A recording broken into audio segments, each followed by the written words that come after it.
কমলাপুর হাটেও নাকি গরু আসা শুরু হয়েছে এবং আপনারাও বললেন কমলাপুর হাটের ভিডিও চান, তাই আজকে চলে গেলাম কমলাপুর হাটে।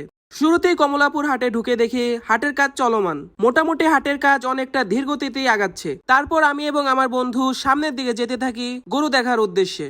আমরা গরু খুঁজতেছিলাম, বাট আমরা গরু খুঁজে পাচ্ছিলাম না। অনেকটা সামনে আগাই, তাও আমরা গরু দেখতে পারতেছিলাম না। পরে সামনের এক দোকানদারকে জিজ্ঞেস করি, কাকা গরু কি এখনো আসে নাই? দেন কাকা বললো আর একটু সামনের দিকে যাও। পরে একটু সামনে যেতেই এক গাড়ির পাশ দিয়ে দেখি অনেকটা দূরে গরু দেখা যাচ্ছে। তারপর সামনে আগাতেই আমরা গরুগুলো দেখতে পাই। মোটামুটি অনেকগুলো গরুই ছিল।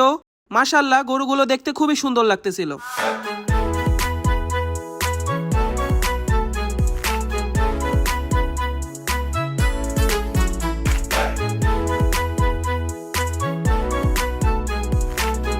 যদিও শাহজাহানপুর হাটের তুলনায় এখানে খুবই কম সংখ্যক গরু লাগছিল আমার কাছে, কারণ শাহজাহানপুর হাটে অনেকগুলো গরু দেখে এসেছিলাম। গরু যেহেতু আসা শুরু হয়েছে, আশা করি 2-1 দিনে ভরে যাবে। গরুগুলোর সাথে আমরা ছবি তুলতেছিলাম এবং ভিডিও করতেছিলাম, তখনই দেখি আরেক ট্রাক গরু চলে এসেছে। সেখান থেকেও গরু নামবে ইনশাল্লাহ। তারপর আশেপাশে দেখলাম আর গরু আছে কিনা, কিন্তু আশেপাশে আর কোনো গরু দেখি নাই। তারপর আমরা বাসার দিকে রওনা দেই। ফিরার পথেও দেখি হাটের কাজ চলতেছে।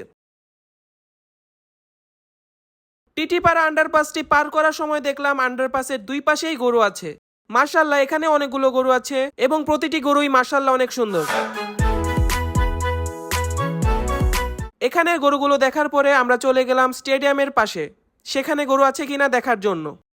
সেখানে কোনো গরু ছিল না, কিন্তু সামনে দেখলাম এক ট্রাক গরু। ট্রাকের নিচে অনেকগুলো গরু বাঁধা আছে এবং ট্রাকের ভিতরে দেখলাম 2টা গরু শুয়ে আছে, অসুস্থ হয়ে শুয়ে আছে। শুনেছি গরুগুলো মেহেরপুর থেকে এসেছে, হয়তো তীব্র গরমে গরুগুলো অসুস্থ হয়ে পড়েছে। যদি এমন ভিডিও আরো চান তাহলে কমেন্টে জানাতে পারেন।